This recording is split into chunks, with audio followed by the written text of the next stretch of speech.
Yuni akan menyampaikan, tapi kali ini nggak 3 berita ya, Tre? Iya, hanya 2 Biasanya berita kan aja berhubung karena hujan deras hujan sudah. deras ya, agak sepi juga peristiwa ya, kayak aja ya. Iya, betul sekali Yang ya. pasti kita sudah menyiapkan materi berita yang sudah sangat dinantikan tentunya oleh para Tribuners. Ada juga kita nanti interaktifnya dengan reporter dan tentu saja ada videonya juga. Iya. Nah, sekarang ini masih ini ya, Kak Iti ya, ini cuaca mungkin dampak Masih El sering Nino. cerah ya, Iya, dan dampak El Nino kemarin hujannya ya. juga sporadis ya. Di Betul satu sekali. sisi nanti deras, nanti di tempat lain panas Iya, atau betul. tidak hujan. Betul. Gitu ya. Dan hari ini sudah 2 kali hujan Iya, 2 kali hujan di Medan. di Medan ya. Dan mungkin satu hal yang perlu kita sampaikan juga terlebih kepada Tribuners ya. Hujan ini kan cuaca yang tidak menentu seperti sekarang ini kan sangat rawan dengan berbagai macam penyakit ya. Iya. Dan sudah ada himbauan juga dari Dinas Kesehatan supaya masyarakat Sumatera Utara ini jaga-jaga ya, antisipasi, menjaga pola hidup yang bersih dan sehat untuk mengantisipasi berbagai macam penyakit yang kemungkinan akan muncul ketika cuaca ekstrim datang. Di antaranya adalah Demam berdarah. ya, salah satunya ya pernafasan dan beberapa ini juga sudah ada beberapa teman-teman yang mengeluh tentang infeksi radang tenggorokan ya, karena mungkin karena cuaca panas, minum sembarangan, minum yang dingin-dingin, terakhir bisa menyebabkan gangguan di tenggorokan. Iya. Betul sekali. Nah, baik Tribuners, untuk menghemat waktu dan membahas berita-berita ini, kita langsung saja masuk ke berita pertama. Ini dari kasus pembunuhan ya, yang dilakukan oleh seorang nenek di Kabupaten Ononrunggu ini di Tapanuli ya, dari Tapanuli Utara ya. Nah, Kasat Reskrim Polres Samosir menjelaskan, di Samosir bukan di Tapanuli Utara. Di Ralat. Ralat bukan di Tapanuli Utara tapi di Kabupaten Samosir. Kasat Reskrim Polres Samosir menjelaskan kondisi tersangka dugaan kasus pembunuhan Lermin Harianja 70 tahun di Ononrunggu dalam keadaan sehat sembari menjalani proses hukum. Pasalnya tersangka berinisial MP yang berusia 76 tahun tersebut adalah seorang lansia. Untuk memperjelas penyebab kematian Lermin Harianja, pihaknya bakal melakukan rekonstruksi pada hari Selasa tanggal 15 Agustus 2023 di lokasi kejadian, yakni di Kecamatan Ononrunggu. Ia juga kembali mempertegas bahwa tersangka MP merasa sakit hati atas tindakan korban yang kerap mengambil kemiri miliknya. Sebelum terjadi tindak pidana yang menyebabkan Lermin meninggal dunia, keduanya masih sempat cekcok mulut. Hingga saat ini pihak kepolisian menetapkan seorang tersangka, yakni MP 76 tahun yang dikenal sebagai keluarga dekat korban. Namun demikian pihaknya masih terus menyelidiki penyebab kematian Lermin Harianja tersebut. Nah, untuk melihat seperti apa videonya, mari kita saksikan bersama-sama video berikut ini.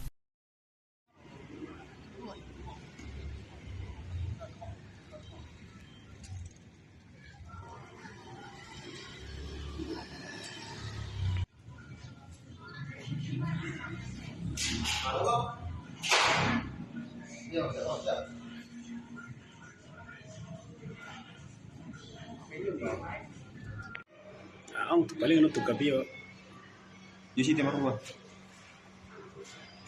sebelum nak ngetong tu sih. Nah, kondisi nenek yang diduga pelaku ini bagaimana di selama ini?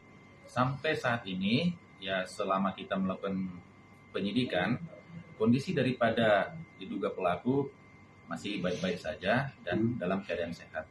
Nah, untuk rekonstruksi kapan dilakukan, Pak? Untuk rekonstruksi kita rencanakan untuk hari Selasa, ya mudah-mudahan bisa berjalan dengan baik. Kemungkinan besar di lokasi atau gimana? Kita rencanakan di lokasi langsung. Nah, selain persoalan pidana, apa yang mendasari mereka sehingga terjadi seperti itu, Pak? Menurut daripada hasil penyelidikan kita, bahwa memang itu terjadi disebabkan bahwa diduga pelaku si korban ini sering mengambil daripada kemiri terduga pelaku. Jadi penyebabnya itu bahwa pelaku mencurigai korban sering mengambil buah kemiri si pelaku.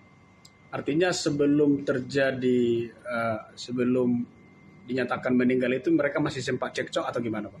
Benar, menurut informasi dan penyelidikan kita bahwa pada awalnya itu sudah sering cekcok mulut antara korban dengan terduga pelaku.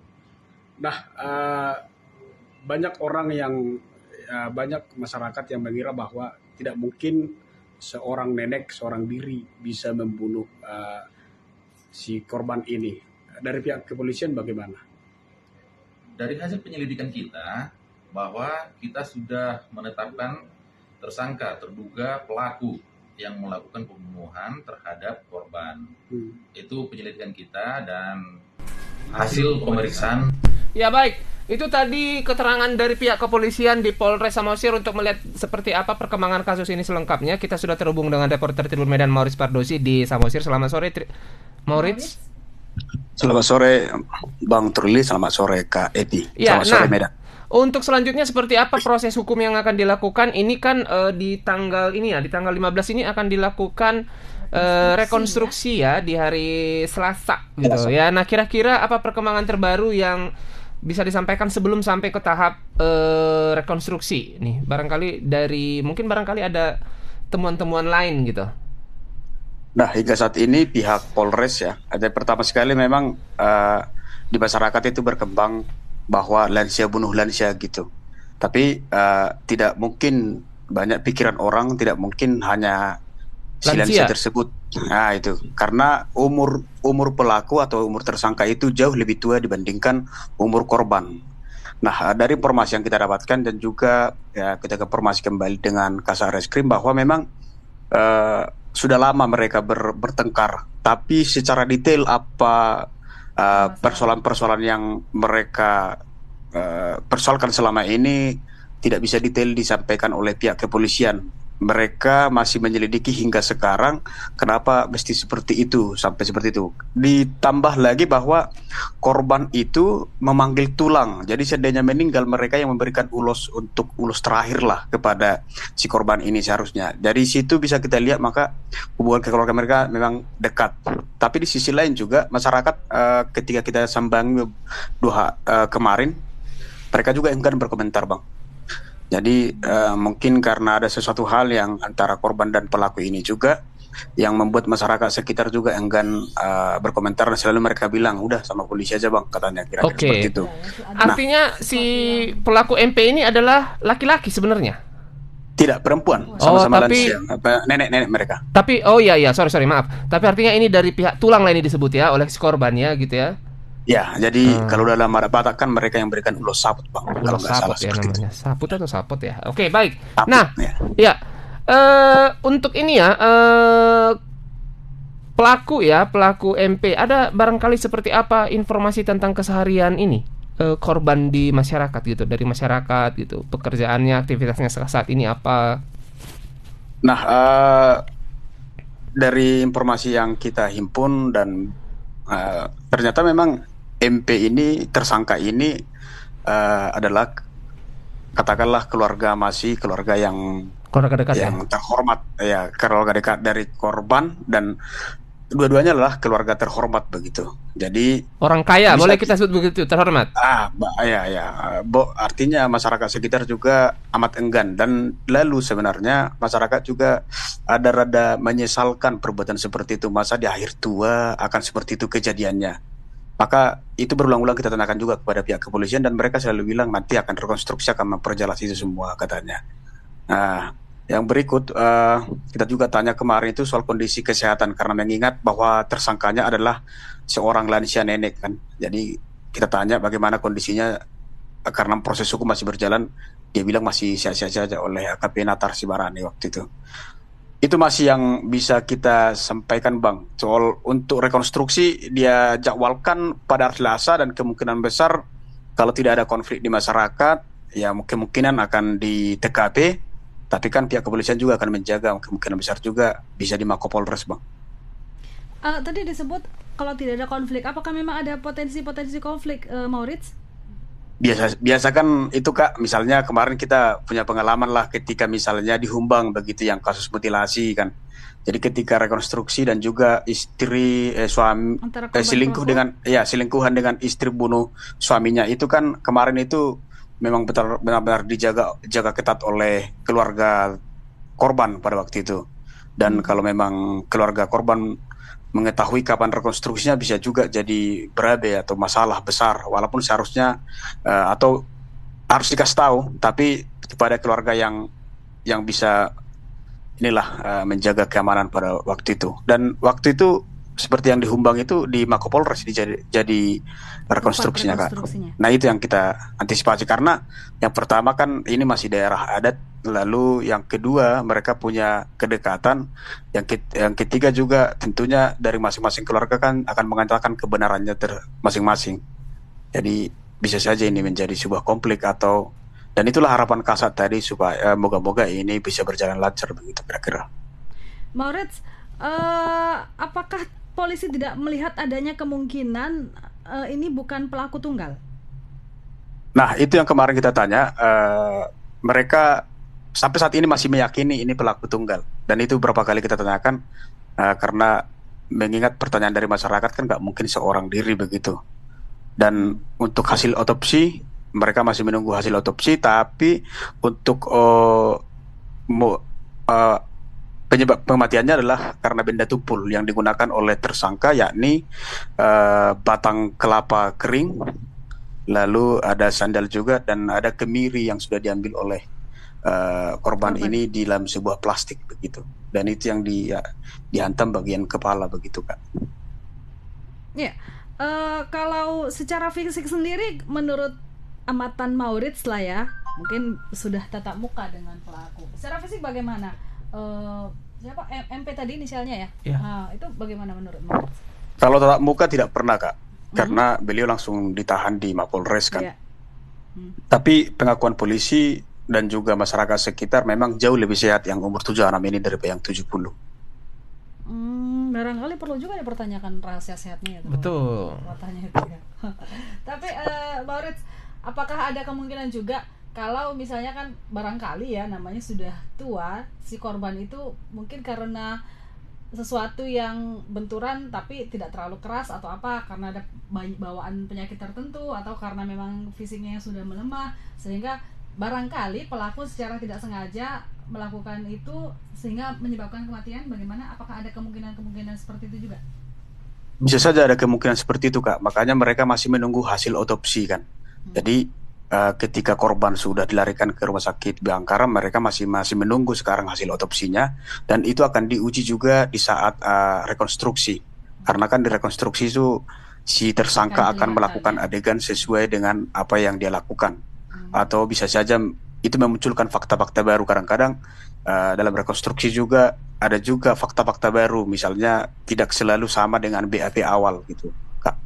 Iya, tapi ini memang kasus seperti ini ya, pidana yang pembunuhan harus diproses hukum ya, tidak peduli berapapun usia pelaku ya, Truli ya, seperti itu ya kira-kira ya. Baik, Truli, ada lagi yang mau dipertanyakan? Baik, Maurits, kita tunggu bagaimana kabar nanti proses rekonstruksi yang akan menjelaskan sejelas-jelasnya ya kepada publik bagaimana proses atau kejadian yang sebenarnya di lapangan, sehingga mungkin nanti polisi bisa melengkapi berkas dan menyerahkan ke proses selanjutnya ke pengadilan. Terima kasih Maurits untuk laporannya. Ditunggu laporan lain.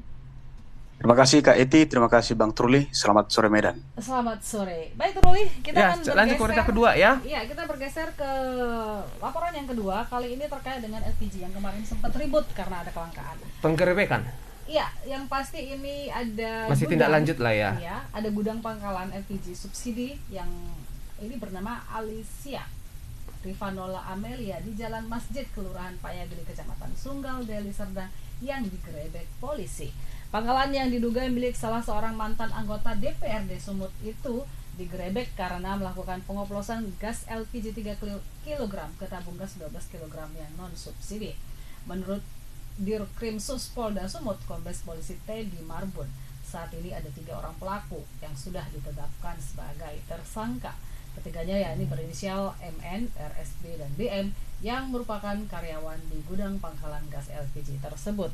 Ia menyampaikan sampai saat ini pihaknya belum menangkap pemilik dari gudang LPG subsidi tersebut dan masih melakukan pengejaran. Lalu saat disinggung soal informasi yang beredar bahwa pemilik pangkalan LPG subsidi merupakan mantan anggota DPRD Sumut, ia mengaku belum mengetahui hal tersebut. Dikatakannya, adapun modus dari pelaku ini yaitu memasok gas LPG 3 kg ke dalam tabung gas yang 12 kg 12 kilo di non subsidi dan menjualnya kepada masyarakat. Pelaku juga kerap berpindah-pindah tempat dan ini merupakan tempat yang kedua. Teddy mengungkapkan atas perbuatannya para pelaku terancam hukuman 6 tahun penjara. Ya, ini ancaman hukuman yang cukup serius. Dan Tribuners, kita saksikan saja video dari laporan berita terkait dengan gas LPG ini. Berikut ini videonya.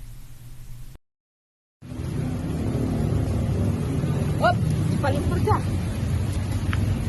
Ada pengoplosan gas 3 kilo. Ini terus kita akan tindak lanjutin bahwa kita tetap komitmen seperti dalam Bapak Kapolda bahwa jangan sampai ada terjadi kelangkaan gas 3 kilo yang subsidi, yang juga menjadi perhatian kita semua.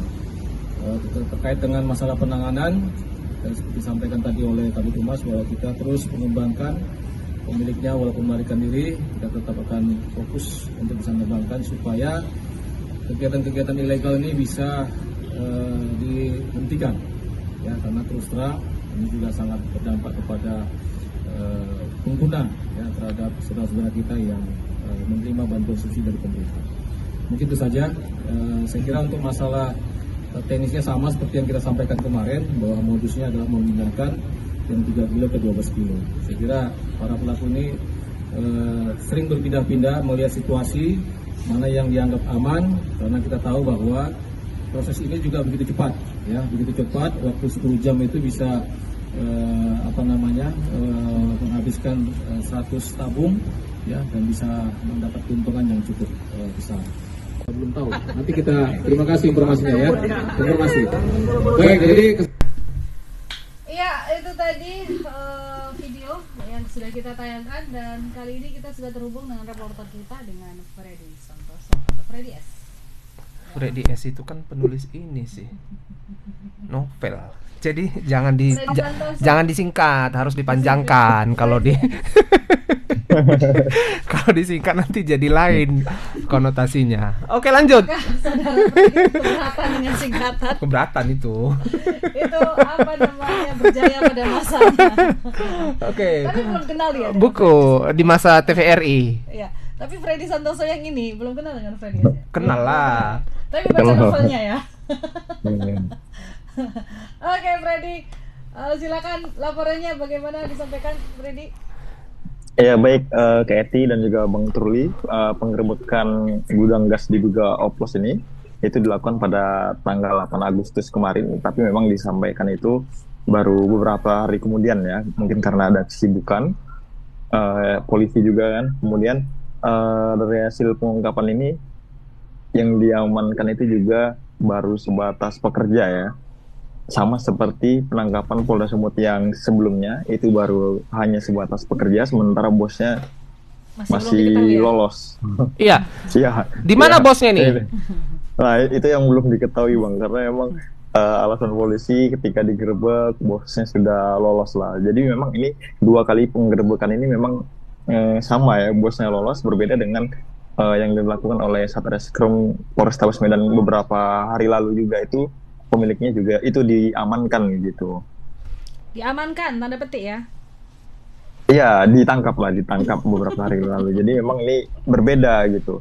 Polrestabes Medan menangkap pemilik, sementara Polda Sumut yang lebih tinggi lolos bosnya dua-dua. Ya. Oke. Freddy, ini kan kemarin pada saat lagi rame-ramenya ini ya, kelangkaan gas LPG, di satu sisi mereka nekat sekali gitu ya kan. Karena kan pada saat yang bersamaan itu memang penggerebekan, kemudian yang namanya pengawasan itu kan sangat diperketat gitu. Tapi luar biasa gitu keberanian mereka untuk melakukan aksi seperti ini. Apakah ini memang sudah menjadi sesuatu yang rutin dilakukan oleh para pelaku ini, Freddy? Iya, jadi memang informasinya ini sudah rutin dilakukan Kak. Jadi mereka ini memang mengoplos ini untuk mengambil keuntungan yang jauh lebih banyak ya. Karena misalkan itu mereka menjual tabung gas 3 kg itu kan harganya jauh lebih murah ya. Jadi tabung gas 3 kilo ini dipindahkan ke tabung 12 kilo. Nah, untuk memindahkan dari tabung 3 kilo ke 12 ini itu dibutuhkan 3 tabung gas 3 kilogram. Nah, dengan harga pengambilan itu satu tabung gas itu adalah 15.000. Jadi 15.000 dikali 3 dipindahkan ke tabung gas 12 kilo yang harga jualnya itu sekitar 200.000 gitu. Jadi mereka itu untung ratusan ribu lah dari satu tabung gas 12 kg tadi yang isinya itu adalah gas LPG subsidi gitu. Jadi modal sekitar 65.000 itu untung 150 ribuan lah begitu. Jadi itulah salah satu penyebab kelangkaan gas subsidi gitu. Jadi yang seharusnya didistribusikan itu justru dioplos gitu oleh mereka. Tapi secara volume juga ini ya, di LPG yang pink itu kan 12 kilo ya, sementara dari yang hijau atau melon itu 3 kilo, artinya 9 kilo yang diisikan ke tabung pinknya itu tadi ya? Iya Kak, disitulah dioplos. Itu pun kurang sebenarnya kan, tidak mencapai 12 kilo. Iya. Barangkali kita butuh ini ya, butuh sedikit informasi atau paling tidak ini edukasi untuk masyarakat. Adakah kira-kira ini apa yang harus diwaspadai ini dari gas oplosan ini, ciri-cirinya seperti apa gitu, biar kita sebagai warga gitu, iya, konsumen. Oh tidak, itu tadi warna biru. Kalau pink biru ya, yang biru ya. Yang pasti non subsidi ya.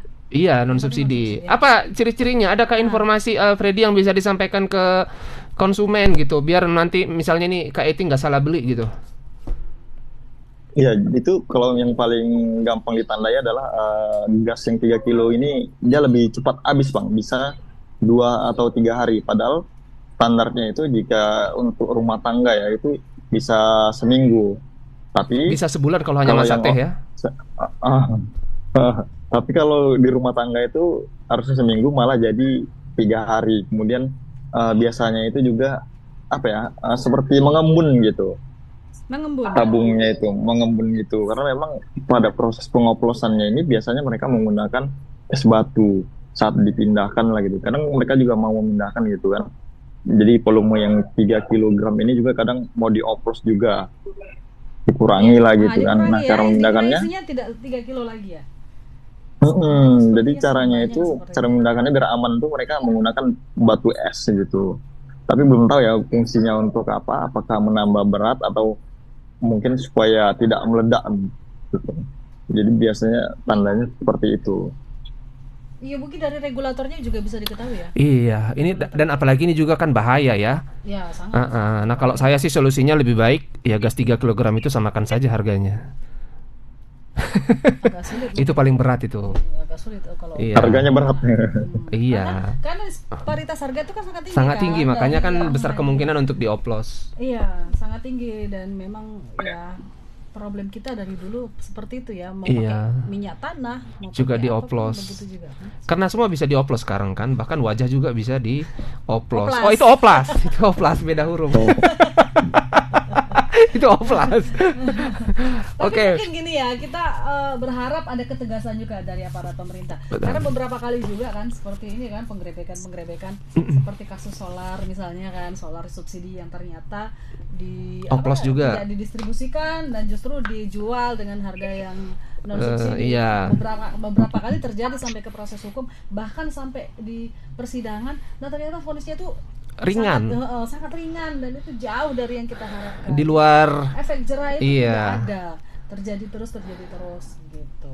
Tapi kali ini kita berharap ya mungkin karena banyak pihak yang dirugikan kalau sudah seperti ini ya. Iya, betul sekali. Bukan hanya secara bukan hanya kas negara ya, bukan hanya negara, tapi masyarakat umum juga dirugikan dengan membeli gas yang sudah dioplos, artinya volumenya juga sudah berkurang ya kan. Iya, betul sekali. Dan ternyata subsidi ini memperkaya orang-orang tertentu. Iya. Makanya kalau bisa harganya disamakan saja, mungkin nanti suatu saat nanti ya. Jadi biar nggak usah lagi dioplos lagi. Dari satu sisi agak susah. Iya. Ya, kita berharap sajalah bagaimana nanti ke depan supaya ya subsidi bisa terus sesuai dengan sasaran ya, kemudian juga praktek-praktek seperti ini tidak terjadi lagi. Oke, Freddy, terima kasih laporannya. Ada lagi yang mau disampaikan, Freddy? Pas. Sudah cukup, Kak. Terima kasih ke Eti, Bang Truli. Ya, kita masih menunggu lagi ini gerakan dari pemerintah, aparat kepolisian terutama. penegak hukum. Baik, itu tadi laporan kita terkait dengan pengoplosan gas LPG yang sekarang sedang dalam proses penyidikan dan penyelidikan karena ada yang digrebek pelaku pengoplosan. Kita tutup baik, itu saja. Dulu. Iya. Ya. Sampai di sini dulu pertemuan kita di program Selamat Sore Medan. Kita akan bertemu kembali pekan depan tentu dengan isu-isu menarik yang tidak kalah hebatnya ya Trul ya. Iya. Seputar peristiwa dan yang ada di Medan sekitarnya. Saatnya saya Eti Wahyuni undur diri. Dan saya juga Truli Oktopurba. Kita bertemu kembali minggu depan. Sampai jumpa.